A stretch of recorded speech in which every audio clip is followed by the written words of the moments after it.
وسلموا تسليما.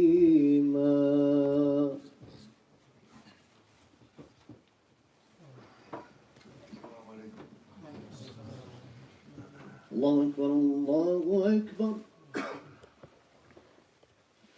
الله أكبر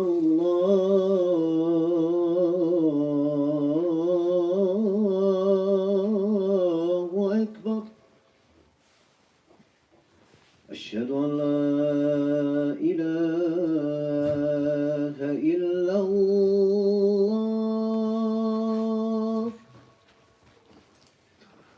أشهد أن لا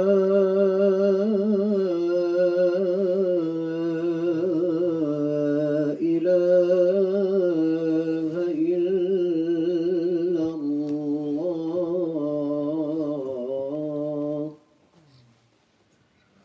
أشهد أن محمدا رسول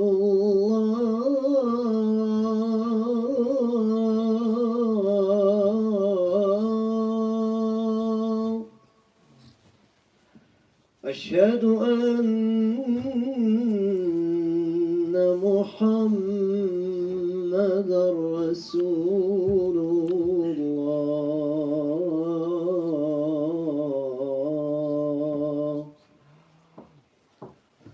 حي على الصلاة.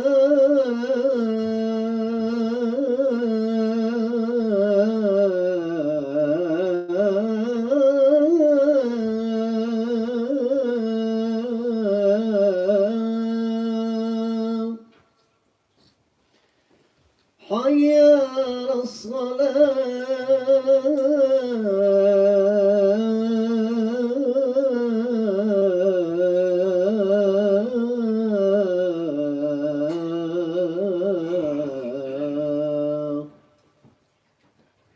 حي على الفلاح.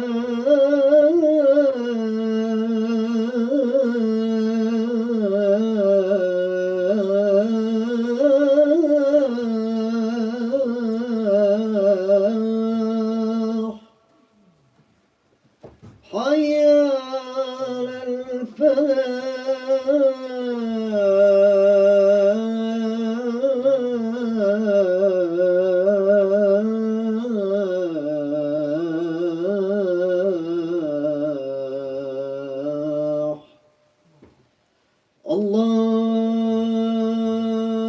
الله أكبر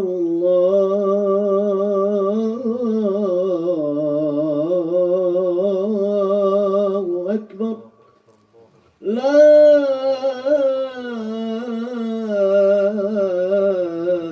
إله إلا الله. Come in front. Put my phone in. الحمد لله الحمد لله الذي هدانا لهذا وما كنا لنهتدي لولا أن هدانا الله وما توفيقي ولا اعتمادي إلا على الله عليه توكلت وإليه أنيب. أشهد أن لا إله إلا الله وحده لا شريك له ولا نظير له ولا مثيل له شهادة وسيلة إلى دار القرار. ونشهد أن سيدنا ومولانا محمدا عبده وحبيبه ورسوله أرسله الله تعالى رحمة للعالمين. صلى الله تعالى عليه وعلى آله وأولاده وأزواجه وأصحابه وأتباعه وخلفاء الراشدين مهديين من بعد ووزراء الكاملين في عهده خصوصا منه والأئمة خلفاء رسول الله على التحقيق أمراء المؤمنين حضرة أبي بكر وعمر وعثمان وعلي ذو القدر الجليل وعلى بقية أصحابه وتابعين رضوان الله تعالى عليهم أجمعين. يا أيها المؤمنون الحاضرون اتقوا الله تعالى وأطيعوه إن الله مع الذين اتقوا والذين هم محسنون.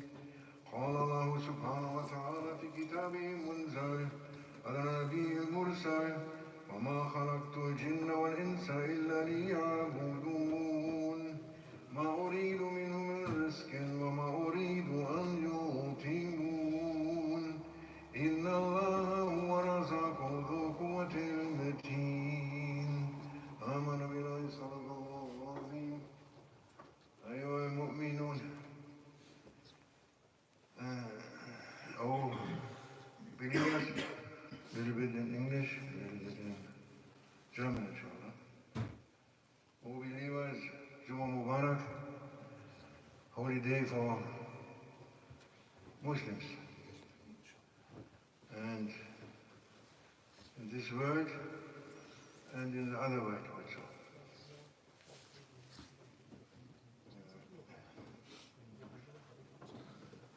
Recently, our Scheikh, he was speaking about racism, you can say. There is a saying from Prophet sallallahu alaihi wasallam, "Man da'a ila asabiyya, laysa minna, falaysa minna. Man qatala min shan asabiyya, falaysa minna. Man mata من شان عصبية هيك يعني فليس منا يعني who it's not exactly the words but it's like this who is inviting for racism, supporting racism, inviting for racism, he is not from us, not from Muslims, not from Prophet. Who is fighting for racism is not from us. Who is dying also then in such a fight for racism is not from us. And it's a big thing, very big thing, if you are with the Prophet or not. Very important. And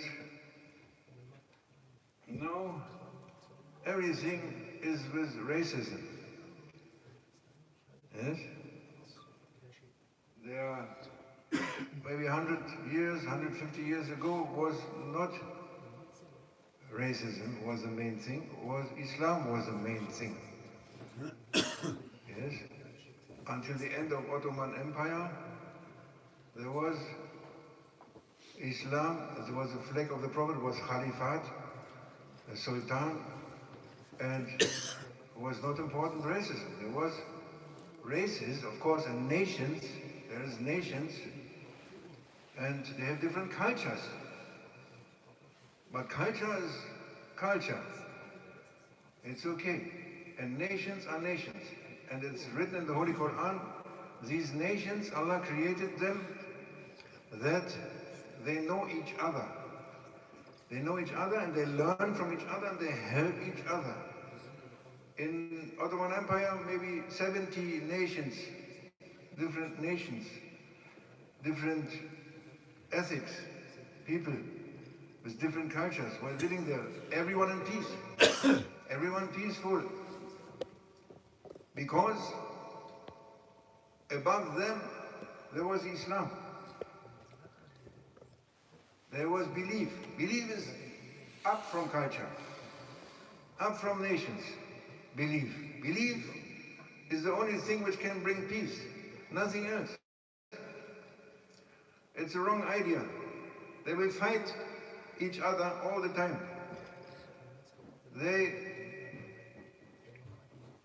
Ottoman Empire was attacked. It was under attack from outside. But the destruction came from inside. Destruction from inside because Muslims, they stopped to think in that way. And it was also attack from outside, but it was, they make it through the mind. Through the mind. Through the mind, they changed the mind of the Muslims.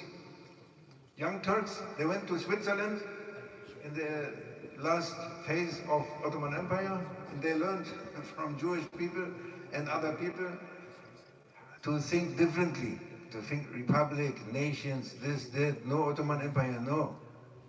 From inside, they are getting bad ideas and getting weak, so it was possible for Shaitan and his agents and his army to finally destroy them. And to go so far that they sent away the Sultan, they sent him away, but it was not enough also, even when he was sent away, but there is a Sultan, that means there is a Sultan for Muslims, for the whole world community, but also they finished this Shaitan. I don't say his name, this Shaitan, you can see him in Turkey and everywhere. He was finishing the Caliphate per decree, saying no Caliphate, finish. This was the end. And since then, they are fighting each other. Fighting and no peace. Oh, Brüder und Schwestern, Juma Mubarak, wir haben kürzlich von unserem Scheikh gehört, wie er über Rassismus gesprochen hat.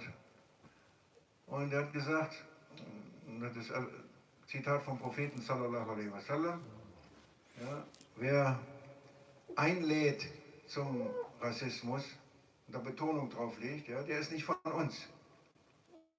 Weil er ist ein Minder. Wer kämpft für Rassismus und Nationen, ist nicht von uns. Wer stirbt in einem solchen Krieg, ist auch nicht von uns. Alle Kriege, die du heute siehst, kannst du alle vergessen. Alle. Hat nichts mit Islam zu tun. Nichts mit den Propheten zu tun. Auch Palästinenser und gegen Juden und Palästinenser auch nicht. Es ist kein heiliger Krieg. Nee. Die kämpfen und die kämpfen nicht für Allah, nicht für den Islam. Sie kämpfen für ihre Nation. Wir sind Palästinenser. Und die Kurden, wir sind die Kurden, wir sind autonom, wir müssen Kurden sein, eigenen Staat. Wir müssen dies sein, wir müssen das. Jeder will Autonomie. Ja, wir. Alles nicht, überhaupt nicht. Ja, Händlern. Überhaupt nicht. Glaube ist über dem Staat, über Staaten, über Rassen, über Kulturen. Deswegen hat es im Osmanischen Reich 700 Jahre funktioniert. 700 Jahre, 70 verschiedene Nationen im Osmanischen Reich haben friedlich miteinander gelebt. Die haben genau gewusst, was sie geben, wem sie was geben, weil sie unterschieden haben zwischen den Kulturen. Und die wussten genau, die brauchen das, die leben in der Wüste, die kriegen keine Pelzmäntel. Und die brauchen das und die brauchen das. So haben sie mit Weisheit und mit Umsicht regiert. Und es hat geklappt. Hat geklappt, bis Shaitan in die Köpfe reinkam, ja, und die Muslime aufgehört haben oder langsam angenommen haben, diese Teilung durch Nationen. Die sind oft angegriffen worden, Osmanische Reich in der letzten Phase auch, und die haben immer gesiegt im Krieg. Das war nicht das Problem. Aber von innen ist es kaputt gegangen. Von innen. Ja, die Muslime, zum Beispiel Jungtürken, die einen wesentlichen Anteil daran hatten, die sind dann Delegationen von denen, die haben dann in die Schweiz gegangen und haben da diese Lehre von jüdischen Leuten, Professoren und von christlichen, haben sie die eingeredet, Osmanisches Reich ist schlecht, ihr müsst Republik, Nationen, und müsst euch alle einteilen, ihr habt alle ein Recht, hat die stolz gemacht, ihr habt ein Recht, ihr seid Araber, ihr seid Türken, ihr seid Kurden, ihr seid das, ihr müsst alle einen eigenen Staat haben, ihr seid alles Könige. Haben die veräppelt, total veräppelt, diese Leute.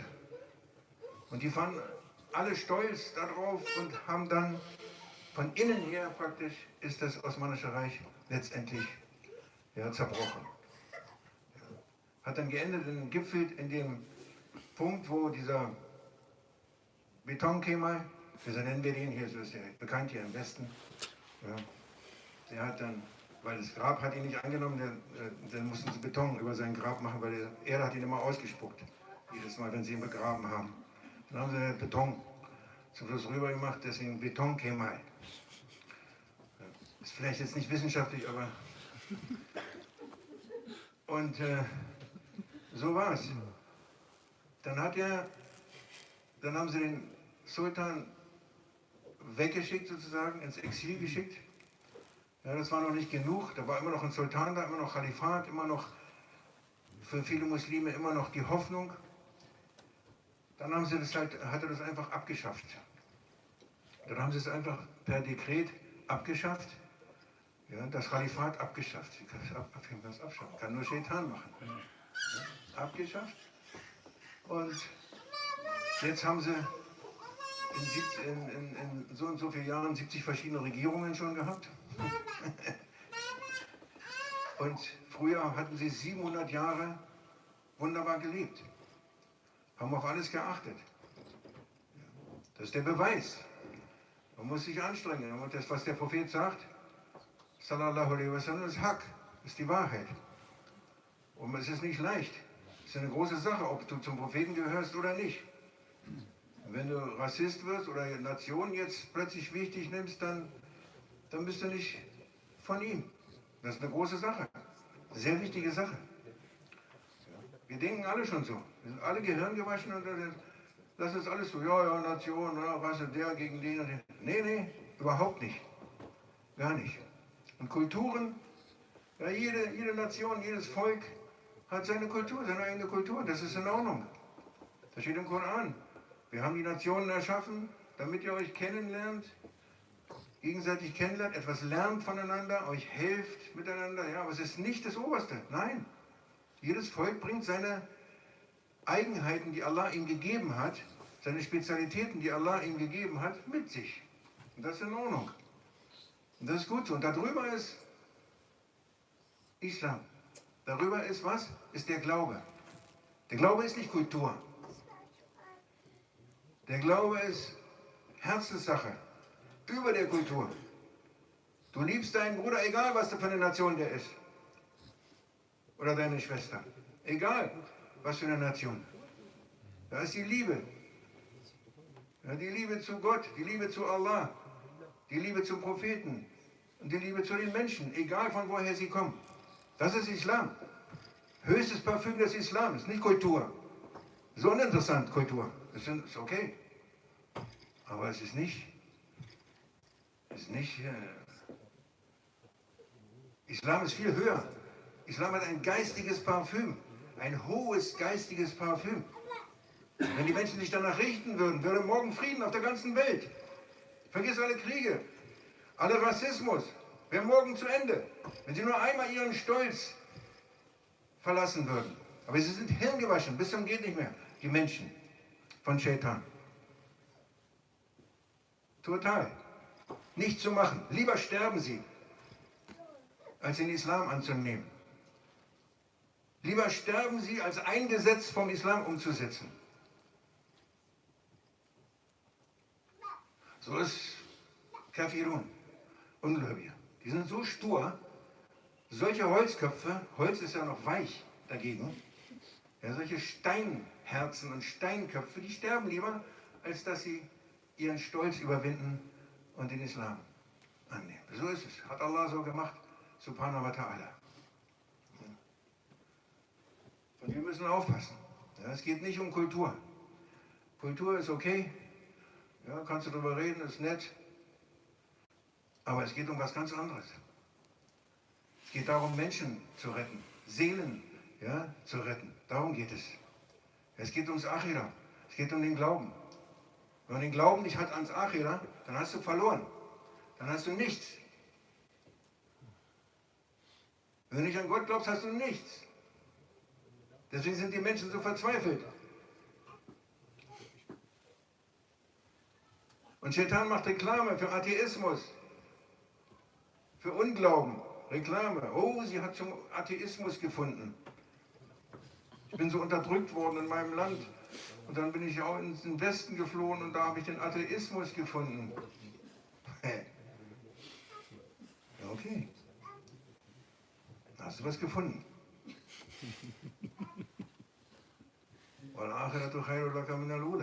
Das, was danach kommt, ist besser. Ja.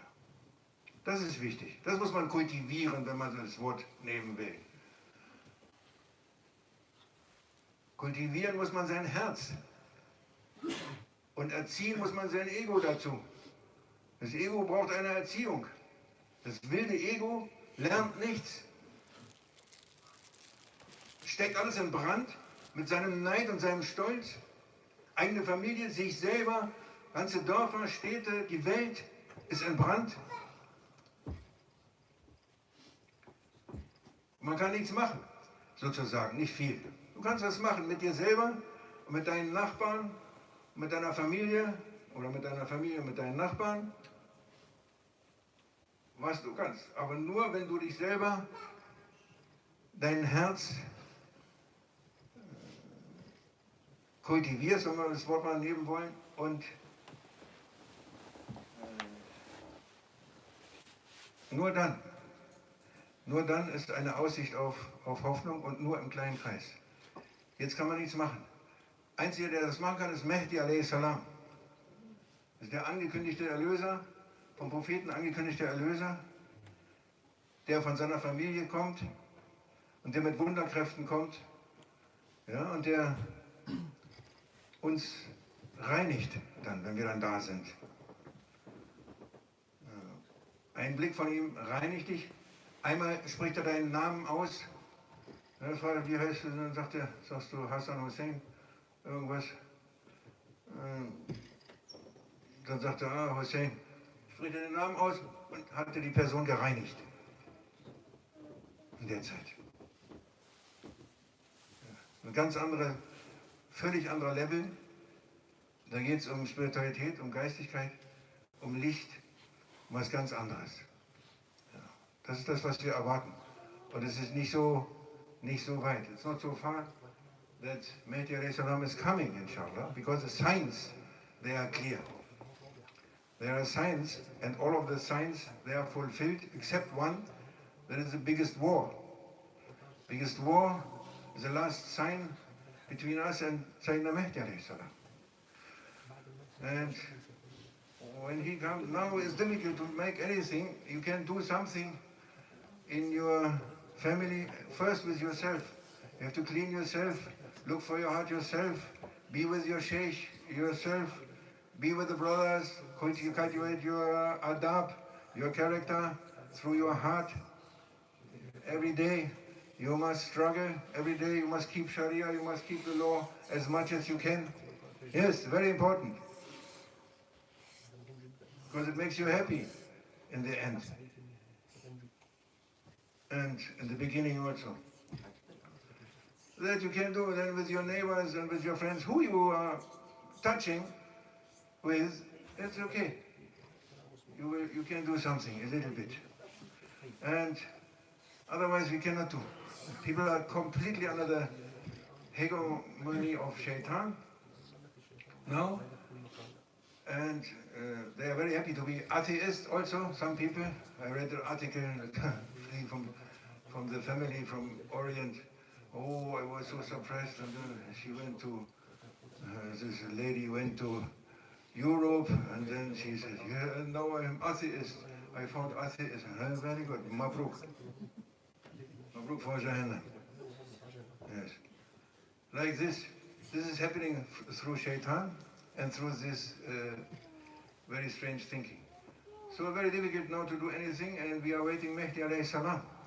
Yes, from the Prophet, he said, this is from my family, Muhammad al-Mahdi. He will come after tyrants, coming from my family, someone, and he will make it straight. He will make it, inshallah. And this is near because all the signs, they are fulfilled except big war. And he has such a power. Everyone, the awliyas, they have power, but no permission to use it. He will have permission to use it. It is known, and Prophet said everything, every detail he's saying already is fixed. And He will clean us. We are now very weak. We are very weak and very terrible state. But if anyone in his time, then he will know. He knows everyone, Mehdi alayhi salam. He knows everyone. Don't think that he doesn't know anyone, there's someone he doesn't know. No, he knows everyone. And he's speaking your name, and when he speaks your name, you are clean. And one speaking your name, and you are clean. You are pure light, pure happiness, pure beauty, pure wisdom, coming wisdom from you all the time. These miracles will happen when Mehdi alayhi salam is coming. Yeah, because he finished the hegemony of Shaitan. He finished the darkness and he is establishing the light. He finished the battle and he is establishing Haqq. For every square meter, square hand. Now, we cannot find a square hand from Haqq in this world. No. Cannot find. He will change it. He changed it by miraculous power, by the permission of God. Permission of God Almighty, Allah Almighty. This is what's happening. This is important. Not culture. Culture is something. But this is important. And this gives us peace and the possibility to live with each other in peace. Otherwise you will not have peace. Never. Never. May Allah help us, inshallah, and grant us to be in this time, in His time, in the time of Mehdi alayhi salam. Yes, everyone, inshallah. There will be miracles. Now we are very weak, we are sick, we have sicknesses, we have this, we have that. You must believe, you have to believe. You must believe what Prophet said, you must believe what your Scheikh said. You have to believe. It doesn't matter which state you are, he will come, he makes you a hero in 1 second, less than 1 second. And you never were thinking that you are this or you are that, such a great being coming out by the permission of Allah. What is written, what you have inside, already now you have it, it is written and fixed and dry, the ink is dry, this will come out that time, inshallah. Ja, ihr müsst glauben, Glauben ist wichtig. Ja, es dreht sich um Glauben und ihr müsst glauben, was der Prophet sagt, sallallahu alaihi wasallam. Das ist schon wichtig. Du kannst nicht prüfen oder wissen, oder das ist falsch. Das ist Shaitan. Ja, mit Liebe und Vertrauen ist der Glaube. Du glaubst, was der Prophet sagt. Ja, weil du weißt, was für ein Mensch, oder du hast davon gehört, wie er ist. Und du kennst deinen Scheikh. Du musst glauben, was er sagt. Ja, du musst daran glauben. Damit du bereit bist, ja, dass du vielleicht eines Tages plötzlich ein Held wirst. Ein Held, da kommt etwas aus dir raus, was du nie geglaubt hast. Du bist in einem fürchterlichen Zustand von Krankheit, von, was weiß ich, von Krankheit, von Irrtum, du krauchst da rum in deiner Umgebung und plötzlich passiert ein Wunder. Es ist ein Wunder. Wunder ist für Allah kein Wunder. Wunder ist für Allah normal. Ja, und er holt nur raus, was er in dich reingelegt hat. Und er hat in jeden Menschen Größe reingelegt und Ehre reingelegt und Weisheit reingelegt und Schönheit und Glückseligkeit. Und wenn die rauskommt, die kommt dann raus. Und dann wundern wir uns sozusagen. Wir sagen immer wundern. Ja, das wird passieren, inshallah, für den, der Mehdi alayhi salam begegnet. Da muss man erstmal wissen und glauben. Die Leute, die keinen Glauben haben, sind in einer furchtbaren Situation. Wir sind depressiv, es gibt immer mehr Selbstmorde, immer mehr solche Sachen. Es ist völlig irregeleitet, völlig daneben. Ja, es ist furchtbar, ganz furchtbar. Möge Allah uns führen und alle Menschen richtig führen, inshallah. Und uns mit seiner Erlaubnis in die Gegenwart von Mehdi alayhi salam führen, inshallah. Und nächste Woche beginnen die heiligen Monate, mashallah. Das ist eine gute Chance. Ja, es ist gesagt, wer den Monat Rajab, der fängt nächsten Freitag. Nächster Freitag ist 1. Rajab, das heißt Donnerstagnacht. ist ja nicht Donnerstagnacht, sondern nach Donnerstagabend, also Freitagnacht. Nächsten Donnerstagabend ist auch Rajaib Kandile, Ragaib Kandile, the night of, شو اسمه? Rajaib? How is it? Ragaib. Wie sagt man auf Englisch? Empfängnis. Reception. Night of reception. That is next Thursday. With our zikr, we celebrate this night because Turkish people, they have this custom that the first Laylatul Juma, they are celebrating this. Ja, die erste Nacht, nächste Woche ist 1. Rajab und wer den Rajab lebend erreicht, wohl dem und glückselig kann der sein. Ja, wer den Rajab, den Monat Allahs, ist der Monat Allahs, wer den erreicht, lebend sozusagen oder zumindest in Bewegung, ja, der darf sich glücklich schätzen, inshallah. Inshallah erreichen wir die nächste Woche und dann, wenn wir die erreichen, inshallah, dann werden wir feiern die Nacht der Empfängnis, ja, so wie die türkischen Jamaats das machen. Ersten Laylatul Juma wird die Nacht der Empfängnis gefeiert, Nacht der Empfängnis vom Propheten sallallahu alaihi wasallam. Möge Allah uns schützen, inshallah, und uns sicher zum Monat Rajab bringen und Schaban und Ramadan, inshallah. Amen.